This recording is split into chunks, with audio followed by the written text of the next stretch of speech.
नमस्कार, मैं वंदना आज आपके सामने फिर एक नई कहानी लेकर के आई हूँ।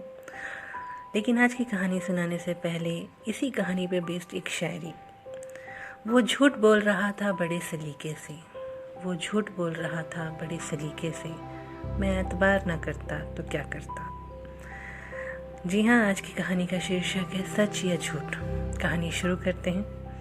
एक नाविक 3 साल से एक ही जहाज पर काम कर रहा था। एक दिन नाविक ने रात में शराब पी ली और वो नशे में धुत हो गया। ऐसा पहली बार हुआ था। कैप्टन ने इस घटना को रजिस्टर में दर्ज करा, शिकायत रजिस्टर में, और वो इस तरह से लिखा, नाविक आज रात नशे में धुत था। नाविक ने जब अगली सुबह इसको पढ़ा तो उसको ये पता चल गया कि इस वाक्य का उसकी नौकरी पर बहुत बुरा असर पड़ने वाला है। इसलिए वो कैप्टन के पास गया, उससे माफ़ी मांगी और उससे कहा कि आपने जो लिखा है उसमें सिर्फ इतना जोड़ दीजिए कि ऐसा 3 साल में पहली बार हुआ है, और क्योंकि यह पूरा सच यही है, मैंने पहली बार ही शराब पी है।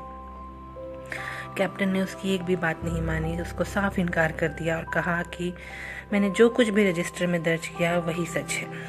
कुछ दिनों बाद अब नाविक की बारी थी शिकायत रजिस्टर में लिखने की, और उसने रजिस्टर में कुछ यूँ लिखा, आज की रात कैप्टन ने शराब नहीं पी है।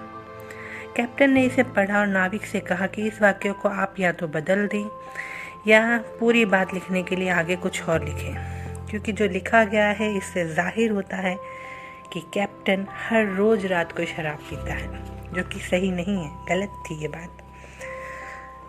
नाविक ने कैप्टन से कहा कि उसने जो कुछ भी रजिस्टर में लिखा है वही सच है।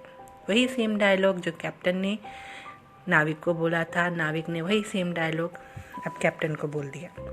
दोनों बातें सही हैं, लेकिन दोनों में से जो संदेश जा रहा था वो था बिल्कुल झूठ के समान। दोस्तों, हमारे साथ भी ऐसा होता है कभी कभी। पर्सनल खुंदस में लोग इस तरह के काम कर देते हैं। इस कहानी में जो सबसे बड़ी बात सीखने को मिलती है वो ये कि जो हमेशा दिखता है वो हमेशा सही नहीं होता। इसलिए बिना पूरी बात को और सिचुएशन को समझे हमें किसी भी नतीजे पर नहीं पहुंचना चाहिए। मेन जो 2 बातें निकल के आई इस कहानी में से, हमें कभी इस तरह की बात नहीं करनी चाहिए जो सही होते हुए भी गलत संदेश दे। और दूसरी, किसी की बात को सुनकर उस पर अपना विचार बनाने या प्रतिक्रिया देने से पहले एक बार ज़रूर सोच लेना चाहिए कि कहीं इस बात का कोई और पहलू तो नहीं है। अगर संक्षेप में कहा जाए तो आधा सच हमेशा ही खतरनाक होता है और हमें इससे बचना चाहिए। होपफुली आज की स्टोरी आपको पसंद आई होगी। पसंद आए तो इसे आगे ज़रूर शेयर कीजिएगा। एक नई कहानी के साथ आपसे फिर मिलूंगी। तब तक के लिए नमस्कार।